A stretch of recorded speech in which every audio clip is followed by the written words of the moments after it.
Halo semuanya, di video kali ini kita akan ngobrolin saham-saham di indeks LQ45 yang menurut saya layak investasi dan hopefully prospeknya bisa bagus di tahun 2021. So, langsung aja kita mulai videonya dan pastikan teman-teman nonton sampai selesai.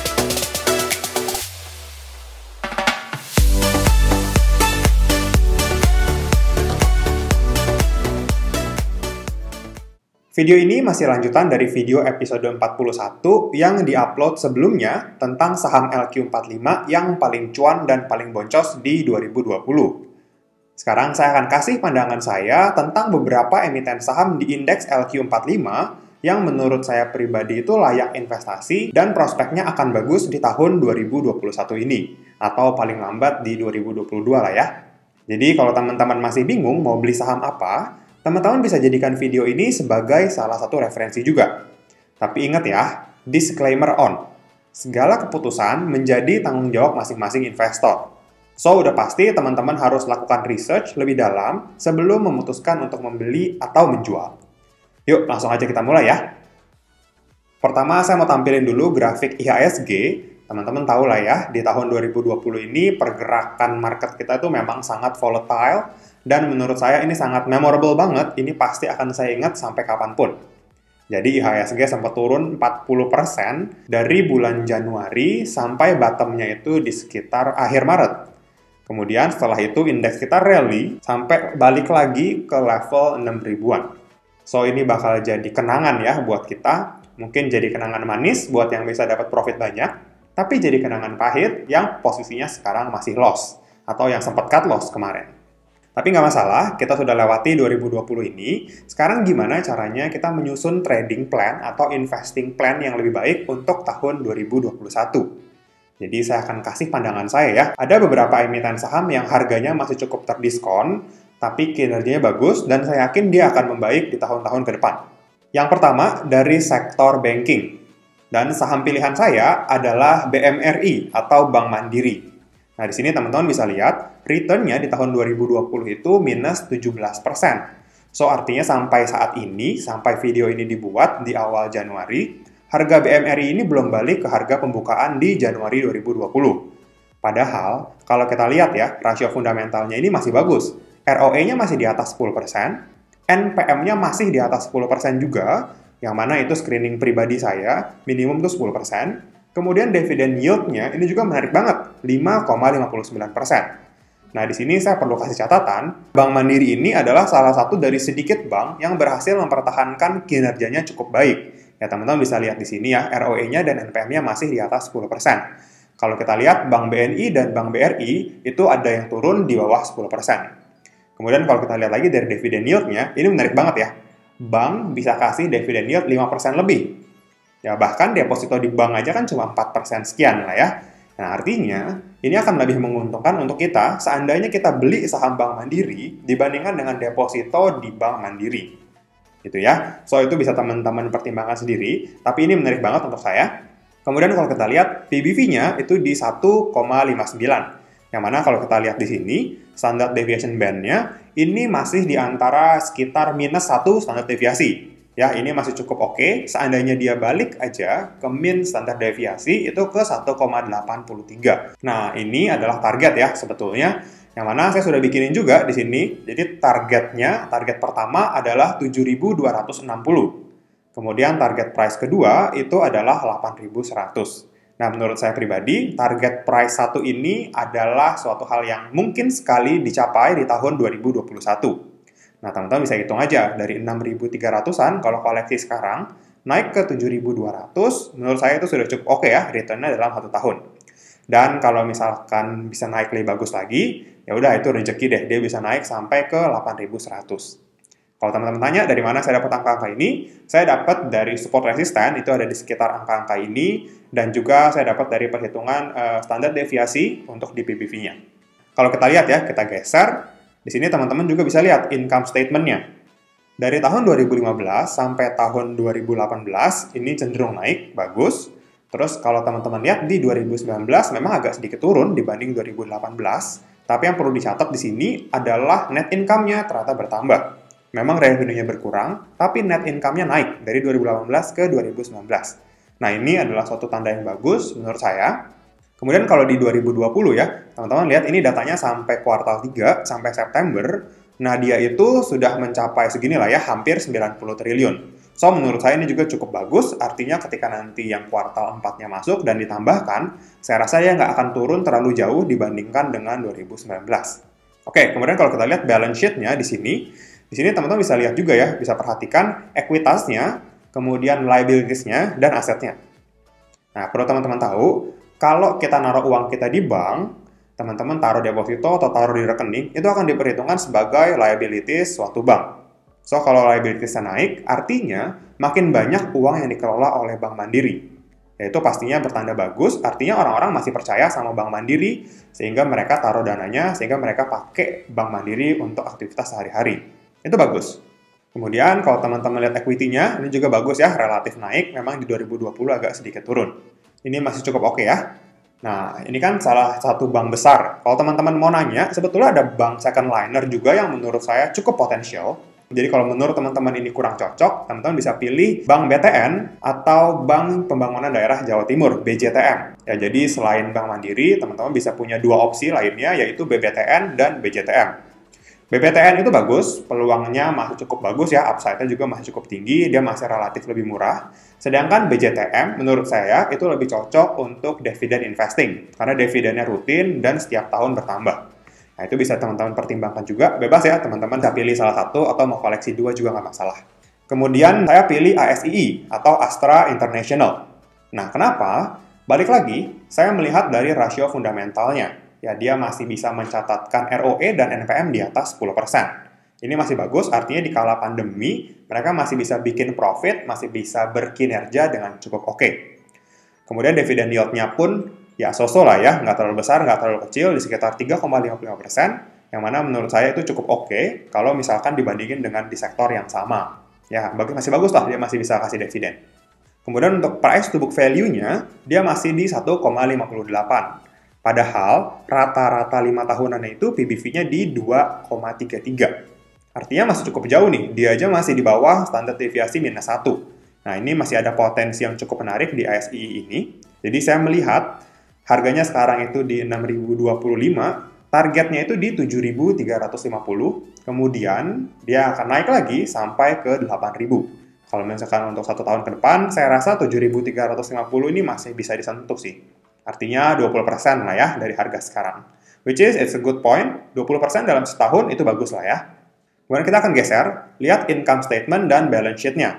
Income statement-nya di sini, teman-teman bisa lihat ya, revenue-nya naik, net income-nya juga relatif naik, tapi memang di 2020 ini dia cukup tertekan, karena orang nggak terlalu rame lah ya, nggak terlalu mau mikirin untuk beli mobil. Orang masih pikirin untuk saving, how to survive. Lebih ke arah situ sih sebetulnya.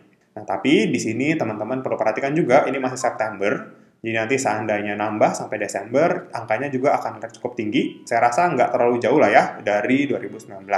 Dan teman-teman juga perlu perhatikan di sini, sebenarnya net profit margin-nya itu naik. Ya, dari yang di antara 9%-an bisa tembus di atas 10%. Ini juga bagus. Kemudian balance sheet, teman-teman bisa lihat di sini, equity-nya terus bertambah dari 2018, kemudian di 2019 dia turun, tapi di 2020 dia naik lagi ekuitasnya. Dan poin bagusnya, teman-teman lihat, dari 2018, liabilities-nya, hutangnya itu turun. Ya, dari 2018, 2019 turun, 2020 turun. Jadi dia itu selama pandemi 2020 ini, bukannya menambah hutang, malah bagus, dia bayarin hutang.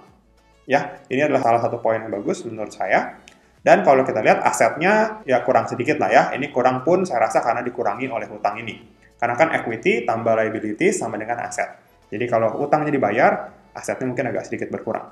Oke, jadi outlook saya untuk ASI ini cukup oke di 2021. Kita lanjut ya. Telco udah pasti, nggak lain dan nggak bukan, saya pilih Telkom. Ya, ini adalah BUMN, market leader di industrinya, yang menurut saya kinerjanya masih bagus banget. ROE-nya 21%, sedangkan NPM-nya 16,69%. Ini pasti oke. Kemudian dividend yield-nya ini juga masih bagus, masih di atas bunga deposito ya, 4,65%. PBV saat ini 3,22, padahal kalau kita lihat di sini, rata-ratanya itu di 4,27. Ini masih cukup jauh ya gap-nya.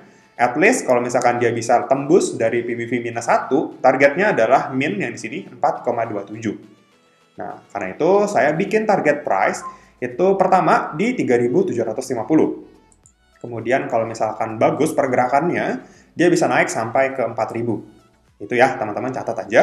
Kemudian target price 3 ini jangka panjang, mungkin dia nggak bisa nyampe ke sini di tahun depan, tapi saya rasa akan ada saatnya Telkom sampai ke harga 4.400. So, untuk teman-teman yang mau nyicil, yang mau nabung saham, teman-teman bisa pertimbangkan juga saham ini. Karena dia juga bagi-bagi dividen ya, bagus. Lanjut, income statement-nya, di sini kita bisa lihat, bagus ya, revenue-nya terus meningkat, tapi net income-nya agak sedikit turun, ya so-so lah ya, rata-rata kurang lebih. Dan saya yakin di 2020 ini pendapatannya juga akan tinggi nih di kuartal keempat. Ya nanti kita lihat aja teman-teman tambahin, mungkin malah bisa melewati 2019. Oke, kita lanjut lagi lihat balance sheet. Nah, balance sheet-nya ini bagus banget. Teman-teman bisa lihat aja di sini. Kalau teman-teman lihat ekuitasnya, memang ya dari 2015 sampai 2018 itu naik terus, kemudian di 2019 dia turun, tapi di 2020 ini ekuitasnya malah naik. Mungkin naiknya nggak terlalu banyak, tapi naik. Ini juga bagus. Memang hutangnya juga bertambah ya, dari 2019 ke 2020. Nah, ini sih outlook saya untuk Telkom. Nah, teman-teman bisa pertimbangkan juga, selain Telkom, mungkin teman-teman bisa pilih, kalau mau pilih ISAT atau Excel, itu masih nggak masalah. Ya, nanti teman-teman bisa hitung aja berapa target price-nya, kira-kira lebih oke masuk ke saham telco yang mana. Oke, kita lanjut ya. Kemudian ada consumer goods. Consumer goods pilihan saya adalah ICBP, ya. Indofood Consumer Branded Product. Nah, ini teman-teman pasti tahu, teman-teman pasti juga makan produknya. Ini salah satu produsen mie instan terbesar di dunia, terfavorit di dunia lah ya. ICBP ini, ROE dan NPM-nya masih bagus banget, kita nggak usah ragukan lah ya, penjualannya pun mungkin tidak turun di masa pandemi ini, malah makin banyak ya yang makan Indomie. Kemudian dividen yield-nya, dia juga masih membagikan dividen, walaupun nggak terlalu besar, 2,25, tapi ini menurut saya cukup oke kalau teman-teman bandingkan dengan sektor consumer goods yang lain. PBV 4. Oke, apakah mahal PBV 4? Menurut saya nggak juga. Ya, kalau teman-teman lihat ya, memang consumer goods sebagus ICBP wajar dihargai mahal. Kalau teman-teman nunggu ICBP PBV-nya di bawah 1, saya rasa mungkin teman-teman nggak bakalan beli ini sampai kapanpun ya. Karena ini saham bagus, dan harganya pun nggak akan sampai semurah PBV di bawah 1. Teman-teman bisa lihat di sini sih. Sebenarnya ya, PBV-nya ICBP itu rata-rata 5 tahunannya di 5,37. Artinya kalau sekarang di angka 4, itu udah murah sebetulnya. Ya, teman-teman bisa lihat di sini, targetnya adalah 10.700. Harga saat ini kurang lebih di 9.500-an. Targetnya 10.700, yang menurut saya nggak susah sih buat ke sini. Tahun ini pasti nyampe ke sini. Kemudian target price 2-nya itu di 12.000. Yaitu teman-teman bisa perhitungkan ya berapa persen. Kemudian income statement-nya, kalau kita lihat di sini, bagus banget. Net income-nya terus naik. Ya, di 2020 pun saya yakin dia bakalan naik ya, lebih tinggi dibandingkan dengan tahun 2019. Artinya di saat-saat pandemi, di saat-saat industri lain lagi down, ICBP berhasil mempertahankan kinerjanya, bahkan lebih baik daripada tahun sebelumnya. Nah, ini adalah salah satu contoh perusahaan yang solid secara fundamental dan secara bisnisnya. Kemudian kalau kita lihat di sini, yes, balance sheet-nya memang agak sedikit ya membingungkan ya. Tapi mungkin saya bisa jelaskan sedikit. Di sini ada hutang yang naik drastis dari tahun 2019. Ya teman-teman bayangin ya dari sini berapa kali lipat nih naik sampai ke sini. Nah ini adalah akibat dari akuisisi Pine Hill. Ya teman-teman nanti bisa searching aja apa itu Pine Hill, apa prosesnya, apa hubungannya sama ICBP. Nanti teman-teman bisa cari aja.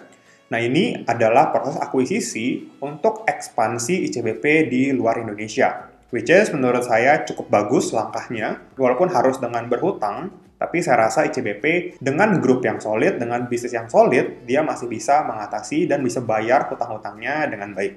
Ya, kalau kita agak abaikan liabilities-nya, teman-teman bisa lihat di sini equity-nya ya, equity-nya naik ya, ini bagus. Equity naik ini adalah salah satu contoh perusahaan yang bagus, perusahaan yang bertumbuh. Nah, itu adalah outlook saya untuk saham di sektor consumer goods. Next ya, kita lanjut, ada saham media. Untuk saham media, saya pilih MNCN. Kenapa saya pilih MNCN? Karena kalau kita lihat, return-nya di 2020 itu minus 30% lebih. Artinya saham ini masih cukup terdiskon dan belum balik ke harga awal tahun 2020. Saya melihat ini sebagai kesempatan. Kenapa? Karena sebenarnya MNCN ini agak cukup aneh ya kalau kita bandingin dengan SCMA. SCMA yang sebenarnya kinerjanya relatif sama dengan MNCN, sama-sama market share-nya bagus di Indonesia, sama-sama orang nonton, tapi bisa beda jauh dari sisi pergerakan harga sahamnya. Ya padahal kalau kita lihat ROE dan NPM-nya MNCN ini masih cukup oke, masih di atas 10%. Walaupun dia tidak membagikan dividen di tahun 2020 kemarin. Nah, ini juga bisa jadi salah satu pertimbangan ya untuk teman-teman yang fokusnya ke dividen. PBV-nya saat ini 1,25. Kalau kita lihat di sini, masih cukup jauh dari rata-ratanya di angka 2,05. So, ini masih cukup potensial ya. Saya rasa untuk balik ke 2,05 ini nggak terlalu susah untuk MNCN. Makanya target price-nya itu di 1.450, target price pertama, dan target price kedua di 1.700. Ini ya, ini teman-teman bisa catat. Nanti kalau teman-teman mau bandingin, nanti misalkan di akhir tahun 2021, nggak apa-apa, teman-teman buka lagi video ini, teman-teman cek apakah benar harganya naik atau malah harganya makin turun. Ya, nanti kita lihat ya. Kemudian, yang terakhir, nah ini ada trend following. Ya, menurut saya, ada 4 sektor lainnya yang sangat-sangat potensial di 2021. Ya, pertama, ada sektor batubara, di mana teman-teman tahu harga batubara itu naik. Jadi untuk emiten-emiten yang fokusnya ekspor, itu bagus banget, dia akan dapat keuntungan yang lebih besar di tahun 2021. Ya memang saat ini belum terlihat di laporan keuangan, karena ketika nanti berjalan kan baru tuh kelihatan hasilnya ternyata lebih bagus, nanti laporan keuangan keluar hasil bagus, harganya naik. Kuartal berikutnya bagus lagi, harganya naik lagi. Nah kurang lebih akan seperti itu. Jadi ada 3 pilihan saham kalau teman-teman suka emiten batubara, ada Adaro, PTBA, dan ITMG. Adaro ini exposure-nya lebih ke India dan China. Sedangkan PTBA ini saat ini dia lebih fokus ke domestik untuk PLN. Sedangkan ITMG ini mostly dia ekspor ke China. Jadi teman-teman bisa lihat aja prospeknya. Kalau misalkan China mulai beroperasi, mulai rame lagi, industrinya jalan lagi, so saya rasa dia akan butuh banyak batubara dari Adaro dan ITMG. Yang mana kalau Adaro dan ITMG jualan batubara di tahun 2021 dengan kondisi harga batubara yang terus naik, maka profitnya akan sangat besar di 2021. Dan teman-teman ingat, kalau profitnya besar, maka dividen yang dibagikan pun akan besar. Kemudian berikutnya adalah metal mining. Yes, ini adalah saham favorit saya yang saat ini paling banyak di portofolio saya. Ada 3 emiten saham, yaitu Antam, Inco, dan MDKA. Antam dan Inco ini fokusnya memang lagi terkerek oleh sentimen nikel, harga nikel naik, dan kebutuhan nikel yang nanti sepertinya akan sangat banyak kalau misalkan mobil listrik, electric vehicle itu sudah mulai berproduksi. Ya, ini salah satu andalan Indonesia lah ya. Kemudian MDKA ini dari sektor gold ya, ini utamanya. Kita juga tahu harga gold lagi bagus. Ini juga bisa teman-teman jadikan watchlist untuk investasi di 2021. Kemudian sektor berikutnya adalah konstruksi. Ya, saya punya 3 pilihan saham, yaitu Wika, PTPP, dan WSKT. WSKT ini saya kasih bintang karena dia nggak masuk ke LQ45, tapi menurut saya dia paling potensial di 2021. Ya, nanti dia juga bakal masuk lah, saya rasa, ke LQ45. So, ini teman-teman bisa koleksi ya. Sentimennya apa? Wah, sentimennya pasti karena di 2020 ini pembangunan banyak yang hold, banyak yang stop. Saya rasa di 2021 akan dikebut pembangunan, sehingga bisa kita manfaatkan untuk koleksi saham-saham konstruksi. Apalagi ada SWF ya, SWF, saya rasa itu akan sangat menguntungkan sektor konstruksi. Kemudian berikutnya adalah sektor properti. Yes, orang memang banyak menahan belanja properti di tahun kemarin, saya rasa orang mulai akan belanja lagi, akan normal lagi di tahun 2021. So, pilihan saya ada di BSDE dan di Pakuwon. Ya, kurang lebih begitu. Kalau teman-teman nanya, saham apa yang wajib ada? Oke, saya akan kasih tahu ya. Jadi yang wajib ada di portofolio teman-teman, pertama adalah metal mining. Ini harus banget ada. Teman-teman bisa pilih aja yang mana aja. Tentukan titik entry terbaik, tentukan money management yang bagus. Tapi metal mining ini harus ada. Dan saham favorit saya, ya Antam dan Inco. Ya, teman-teman bisa pilih aja. Saya nggak mau spesifik ke satu saham sih, karena nanti ketahuan portofolio saya isinya apa. Teman-teman pilih aja lah ya. Kemudian konstruksi, ini juga bagus. Teman-teman bisa pilih lah ya, satu di antara 3 ini. Kalau saya pribadi, saya pilih antara Wika atau SKT. Ya, teman-teman bisa pilih aja, nanti teman-teman lihat mana prospek yang lebih bagus. Kemudian untuk batu bara, saya juga suka 2, ini juga wajib ada. Saya pilih Adaro dan PTBA. Kenapa harus ada call di portofolio saya? Karena saya tuh suka dengan dividen ya. Emiten batubara ini cukup royal dalam bagikan dividen. Nah, ini perlu teman-teman perhatikan juga lah ya. Kemudian saham berikutnya adalah banking. Yes, banking ini wajib banget ada di portofolio kita. Ya, teman-teman bisa pilih aja. Kalau teman-teman suka BBRI, itu juga nggak masalah. Teman-teman suka Bank BCA juga nggak masalah. Itu baru tembus all time high kemarin. Ya, ini teman-teman bisa pilih aja. Tapi yang jelas banking harus ada ya. Kemudian saya juga suka telco. Ya, ini telco juga saya rasa harus ada di portofolio kita. Kalau teman-teman mau pilih infrastrukturnya juga boleh. TOWR atau TEBIK, itu juga bagus. Kemudian yang harus ada lagi adalah consumer goods. Yes, ini adalah sektor defensif ya. Mungkin kalau tahun depan kurang menarik, ya nggak masalah. Saya rasa tahun-tahun ke depan untuk jangka panjangnya ini masih akan bagus. Ada satu tambahan lagi, yaitu, sorry ya saya belum nambahin di sini, yaitu CPO. Yang pertama ada SSMS, kemudian ada LSIP, Lansum, London Sumatera, kemudian yang ketiga ada AALI, ALI. Nah, ini adalah 3 stock pick saya untuk CPO.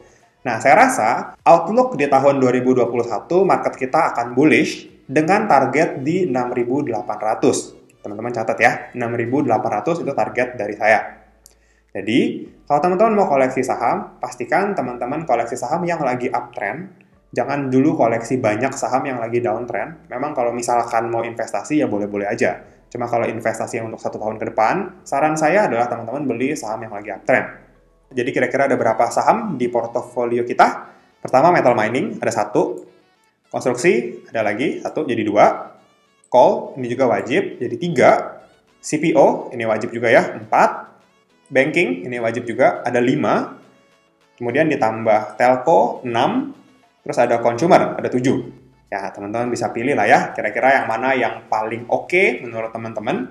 Nanti boleh share juga di kolom komentar, kira-kira saham apa yang lagi teman-teman koleksi, dan mungkin udah ada yang profit lebih dari 100% kali ya. Oke, mungkin sekian dulu video kali ini. Semoga bermanfaat. Teman-teman juga bisa share video ini ke teman-teman yang lain. Barangkali ini bisa jadi tambahan referensi ya. Happy investing. Thank you. Sekian dulu ya video kali ini. Jangan lupa like, comment, subscribe, dan share video ini supaya bermanfaat bagi orang lain. Thanks for watching and see you on the next video.